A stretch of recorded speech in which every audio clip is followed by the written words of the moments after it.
నమస్తే, నేను మీ Gopi. Welcome back to our channel. ఈరోజు మనతో వచ్చరికి సీనియర్ జర్నలిస్ట్ జగదేవ్ గారు ఉన్నారు. సార్ నమస్తే. సార్ రేణు దేశాయ్ గారు ఈరోజు పొద్దున్న పవన్ కళ్యాణ్ గారికి ఫోన్ చేసి ప్రమాణ స్వీకారం అయిపోయిన తర్వాత ఆయనకి విశేష తెలిపారంట. సో మరలా కలుద్దాం అనే ఒక ప్రపోజల్ కూడా పెట్టారని కొన్ని వార్తలు వస్తున్నాయి. సో ఈ వార్తల్లో ఎట్లా ఉంది, నిజం ఎంత ఉంది అంటారు? ఏం క్రియేట్ చేస్తారబ్బా మీ వాళ్ళు అసలు. ఎందుకంటే ఆయన చాలా కీలకమైన వ్యక్తిగా మారాడు. ఆయన గెలవడం కష్టం. ఆయన అసలు ఈ రెండు పడవల మీద ప్రయాణం చేస్తాడు, ఆ స్థిమితం లేదు. ఈ మధ్యకాలంలో ఆయన దగ్గర పనిచేసే వాళ్ళు కూడా కొంతమంది బయటకు వచ్చేసి ఛానల్స్లో నేను చూశాను, 2-3. ఆయన బయటికి కనబడేదంతా నటన, ఇట్లా చెప్పిన వాళ్ళు కూడా ఉన్నారు.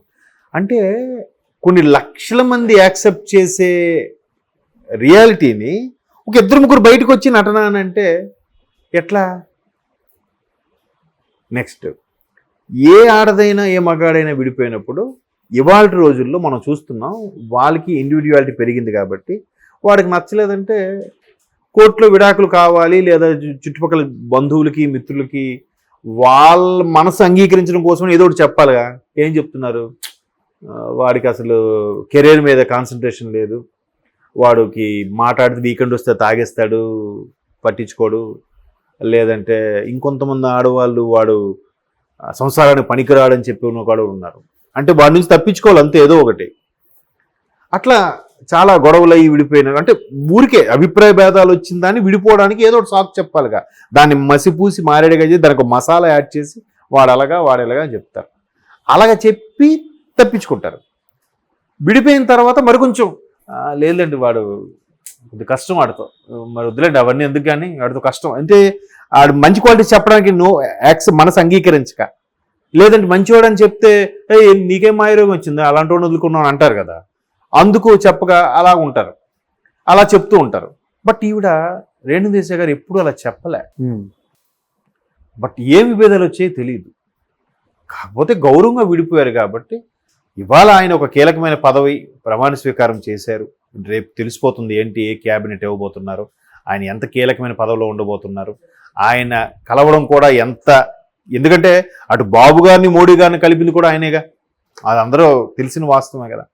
సో అంత కీలకంగా ఉన్న వ్యక్తికి ఎంత మర్యాద వచ్చి అంత ఒక్కసారిగా స్టేజ్ మీద కూడా బాబు గారు ఆయన ప్రమాణ స్వీకారం చేసినప్పుడు ఎక్కువగా కేరింతలు కొట్టారు. తర్వాత లోకేష్ గారు వచ్చినప్పుడు అలాగా అంత ఇదైనప్పుడు ఒక ఎన్నో ఏళ్ళుగా పరిచయం ఉన్న వ్యక్తి కదా, ఒక ఫోన్ చేసి విశేష చెప్తే తప్పే ఉంది, శుభాకాంక్షలు చెప్పుంటారు. బట్ దానికి మన వాళ్ళు ఇవన్నీ యాడింగ్ అని నా అభిప్రాయం. మళ్ళీ కలుద్దాం అనుకుంటున్నారు, కలిసి శుభాకాంక్షలు కూడా చెప్పొచ్చుగా. దాన్ని ఎలా తీసుకెళ్తున్నారు? మళ్ళీ ఆవిడ మళ్ళీ ఈయనతో కలిసి ఉండడానికి ఇష్టపడుతుంది, మళ్ళీ వస్తారంటున్నారు. ఇట్లా రకరకాల ఇప్పుడు ఇంకా రాజకీయంగా ఉన్నప్పుడు ఇలాంటివి ఇంకా ఆయనకి ఇట్లాంటి ట్రోల్స్ వల్ల ఆయనకి క్యారెక్టర్ కూడా మచ్చ. మేబీ కలిసి శుభాకాంక్షలు చెప్పొచ్చు కదా. ఇప్పుడు కొడుకు కూతురు ఉన్నారు. కొడుకు ఎలాగా ఆల్రెడీ ఇప్పుడు పవన్ కళ్యాణ్ గారితో ఉంటున్నాడు, మనం చూసాము, నిన్న మొన్న వీడియోలో కూడా చూసాము. సో వచ్చి కంగ్రాట్స్ చెప్పి ఒకసారి ఆడే బాబు రమ్మన్నాడేమో, ఒకసారి వచ్చి నాన్న కంగ్రాట్స్ చెప్పి వెళ్ళిపోమ్మా అనుకుంటే దాన్ని చాలా రోజులు కలుస్తారేమో. అంతకుముందు ఆ పాప బర్త్డే కూడా పవన్ కళ్యాణ్ గారు అక్కడికి వెళ్ళినట్టు కూడా మనం వీడియో చూసాం కదా. ఇతను అక్కడికి వెళ్ళగలేంది, అప్పుడు ఇతను మరి ఫోన్ చేసి చెప్పినట్ట, రేణు దేశాయ్ గారు నేను వస్తున్నాను మీతో కలిసి ఉంటానని చెప్పినట్ట కాదు కదా. అలాగే ఇది కూడా పిల్లల ఆనందం కోసమో లేదంటే ఎన్నో ఏళ్ళుగా కలిసి బతికిన మనిషి కాబట్టి ఒకసారి శుభాకాంక్ష చెప్పడానికి కూడా రావచ్చు. దాన్ని మనం కూడా విచిత్రంగా ఫోన్ చేసి డాష్ అంటే చూసేవాడికి ఒక రకమైన యాంగ్జైటీ అనమాట. ఏంటి ఫోన్ చేసి అంటే ఏంటి, మళ్ళీ కలుస్తాం అనుకుంటున్నారా, మళ్ళీ ఆవిడ వచ్చేస్తుందా, హైదరాబాద్ షిఫ్ట్ అయిపోతుందా, ఇవన్నీ ఒక రకమైన ఊహాగానాలు. బట్ ఆ స్థాయి వ్యక్తులు గౌరవంగా ఉంటారు, రెస్పెక్టబుల్గా ఉంటారు. ఇప్పుడు ఇంకో ఎగ్జాంపుల్ చెప్తాను మీకు, నాకు చెప్పడం మర్చిపోయాను. సుమంత్ ఉన్నారు, సుమంత్ను కీర్తిరెడ్డి మ్యారేజ్ చేసుకున్నారు. మీకు ఐడియా ఉందో లేదో. అంటే తొలి ప్రేమ, పవన్ కళ్యాణ్ గారి సినిమా తొలి ప్రేమ హీరోయిన్గా చేసిన కీర్తిరెడ్డి గారు సుమంత్ చేసుకున్నారు. బట్ వాళ్ళిద్దరూ విడిపోయాక సుమంత్ గారు అలాగే ఉండిపోయారు. అంటే నాకు వార్తల్లో తెలిసినంత వరకు ఆవిడ ఇంకో మ్యారేజ్ చేసుకున్నారు, ఆవిడ సెటిల్ అయిపోయారు. బట్ ఆవిడకి అంటే వాళ్ళ ఫ్యామిలీకి వీళ్ళ ఫ్యామిలీకి ఇప్పటికీ రిలేషన్స్ ఉన్నాయి. ఈయన మాట్లాడతాడు, ఆవిడ మాట్లాడుతుందంట. తప్పే ఉంది. మంచి మీద కలిశారు, మంచి మీద విడిపోయారు.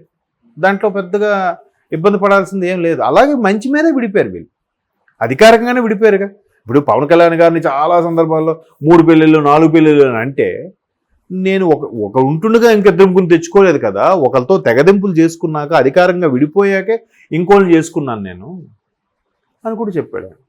అలాగే ఆవిడ అధికారంగా విడిపోయిన తర్వాతే అప్పుడు మరలా వచ్చి హాయి బాయ్ లాగా ఉండొచ్చు కదా, తప్పే ఉంది. అలాగే శుభాకాంక్షలు చెప్పడానికి వచ్చి రావడానికి ఇష్టపడి ఉండొచ్చు, వస్తారేమో రేపో మాపో. ఎందుకంటే మనమే చూస్తాం, ఆ ఇంటికి వెళ్ళి గౌరవంగా శుభాకాంక్షలు చెప్పారని, లేదా అక్కడ శాఖ ఆఫీస్కి వెళ్ళి శుభాకాంక్షలు చెప్పారని కూడా మనం చూస్తాం. అంతేగాని దీన్ని మనం అసభ్యంగా వేరేలాగా ట్రోల్స్ చేసే విధంగా అయితే మాట్లాడుకోకూడదని నా అభిప్రాయం. సార్ మరలా పవన్ కళ్యాణ్ గారు రేణు దేశాయ్ గారు ఉండే దగ్గరికి వెళ్ళి ఒక 2 రోజులు ప్రశాంతంగా గడిపి రావచ్చు అంటారు. మళ్ళీ మీరు అలాగ తప్పుగా అడుగుతున్నారు. అంటే పిల్లలతో ఇప్పుడు ఆల్రెడీ నేను చెప్పాను మీకు. ఇప్పుడు పాప బర్త్డే అయితే నాన్న కావాలని మారం చేస్తే ఇన్ఫార్మ్ చేస్తే ఈయన వెళ్ళి ఆమెకి కావాల్సిన అవన్నీ అరేంజ్ చేసి ఫుల్ఫిల్ చేసి వచ్చినట్టు కూడా మనం సోషల్ మీడియాలో కొన్ని ఫొటోస్ చూసాం. పాప బర్త్డేకి వెళ్ళి వచ్చారన్నట్టుగా. ఆ తర్వాత ఈమె ఒక చరణ్ గారితో వేరే వాళ్ళది ఎవరిదో ఆడియో ఫంక్షన్ కూడా పాప వచ్చి ఆడియన్స్లో కూర్చున్నప్పుడు పవన్ కళ్యాణ్ గారి అమ్మాయి ఆద్య వచ్చిందని కూడా కొన్ని వీడియోస్లో చూసాం మనం. రిలేషన్స్ ఉన్నాయి. ఈయన కూడా పిల్లలు, ఇప్పుడు ఇద్దరు వైఫ్ అండ్ హస్బెండ్గా ఉన్నప్పుడు వాళ్ళకి పుట్టిన పిల్లలు వీళ్ళిద్దరు కదా. తండ్రిగా ఈయన బాధ్యత ఉంది, తల్లిగా ఆమె బాధ్యత ఉంది. ఆఫ్కోర్స్ తల్లిగా కొంచెం ఎక్కువ బాధ్యత ఉంటుంది కొంచెం పెద్ద అయ్యే వరకు. తర్వాత తండ్రి చేయాల్సినవన్నీ చేస్తారు. మనం చాలా దగ్గరలో చూస్తున్నాం. ఇప్పుడు మ్యాక్సిమం సోకాల్డ్ సెలబ్రిటీస్ హీరోయిన్లు వాళ్ళు చూస్తే బాలీవుడ్లో తల్లి ఒకరు తండ్రి ఉంటారు, వాళ్ళు ఎప్పుడో విడిపోయి ఉంటారు. బట్ ఎప్పుడైనా వాళ్ళు కలుసుకుంటే హాయ్ బాయ్ లాగా కూడా ఉంటారు. బట్ ఆ ఎఫెక్షన్ అలాగే ఉంటుంది.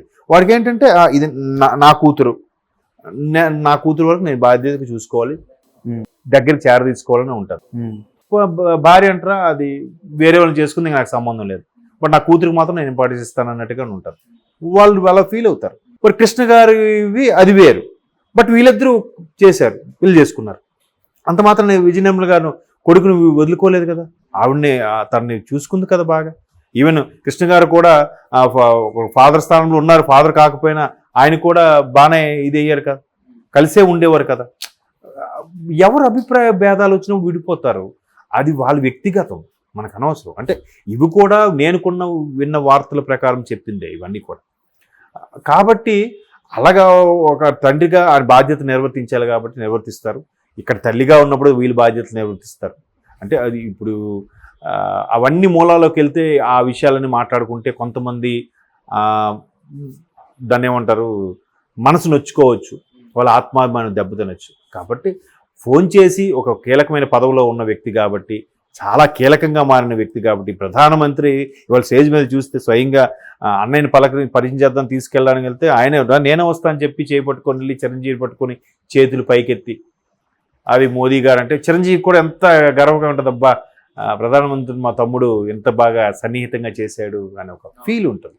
అట్ ద సేమ్ టైం అలా అంత స్థాయి ఉన్న పవన్ కళ్యాణ్ గారికి ఒక పరిచయం ఉన్న వ్యక్తిగా, గతంలో కలిసి బతికిన వ్యక్తిగా శుభాకాంక్షలు చెప్పొచ్చు. రేపు వచ్చి కూడా పుష్పకొచ్చు ఇచ్చి శుభాకాంక్షలు చెప్పొచ్చు. దాంట్లో మనం వేరే దృక్కోణంలో మాట్లాడడం చూడడం అనేది సరికాదు.